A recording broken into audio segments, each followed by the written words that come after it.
Okay, below you can see our study guide.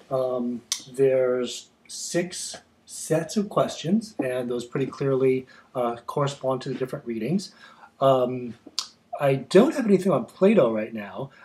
I might leave him out at the moment. I am actually going to be typing up a set of arguments. It's about 9 central arguments that are going on in our Plato reading, and I'm in the midst of typing those up. I'm not exactly sure how I'm going to use those. Um, at the moment, I don't have Plato on the study guide, which means that he won't be quizzed. Um, I think I'm gonna say that includes the Walberton chapter on Plato as well. Um, what we'll probably do is kind of look back to Plato when it comes time to write our essay. It's very interesting, really.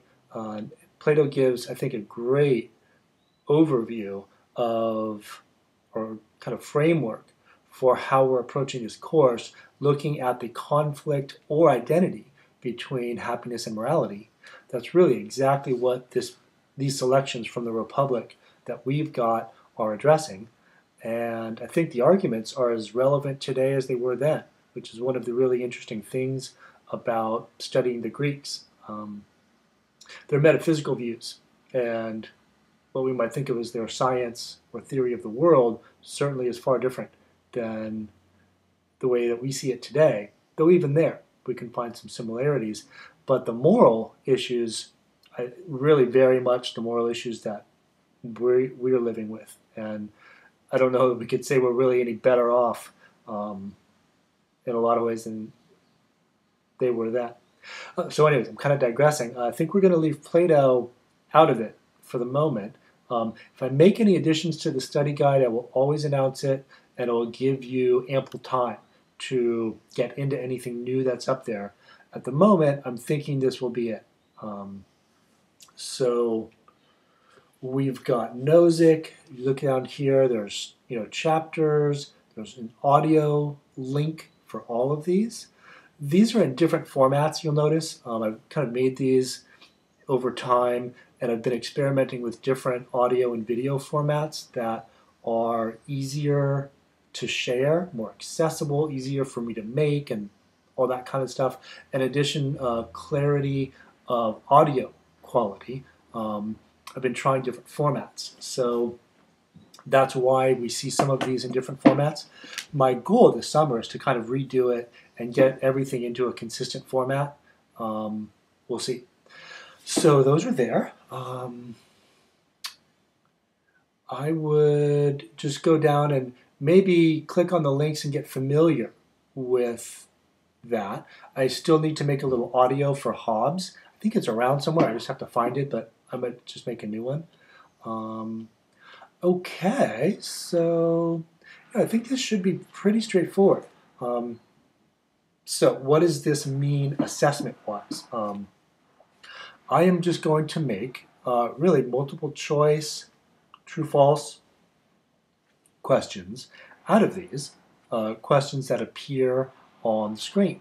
So questions will be turned into a multiple choice or true, false question that asks the same information. So that's what we'll do, and these will be for your quizzes. Which I think we might just think of as homework, kind of graded homework, something like that. So that's really it. I don't know if there's too much else to say about these. If you can kind of listen to these, do the reading, locate where in the reading each question is asked. It's probably the best suggestion I would have is kind of go through the question, locate where in the reading each question is answered. And if you do that, you should be able to use those kind of notes or however you represent that, connecting the questions to the reading. You should be able to use that on the quiz and I think do quite well. The intention is to really get you involved in a detailed matching of question to text. Then we'll kind of step back for a kind of larger analysis of all of that when we write a paper and in our discussions. But that gives us a kind of a bedrock of kind of information that we can do all of that with, and really improves the level of the discussion of it. Okay, so I'm not going to say too much else about these. I say plenty in these audio links. You'll hear plenty from me. All right, so I guess if you have any questions about these, let me know. Keep in mind that there is the additional aspect for every quiz that isn't kind of laid out for you here, that the Warburton chapters have criticisms and glossary terms that will be fair game. Okay, so that's that.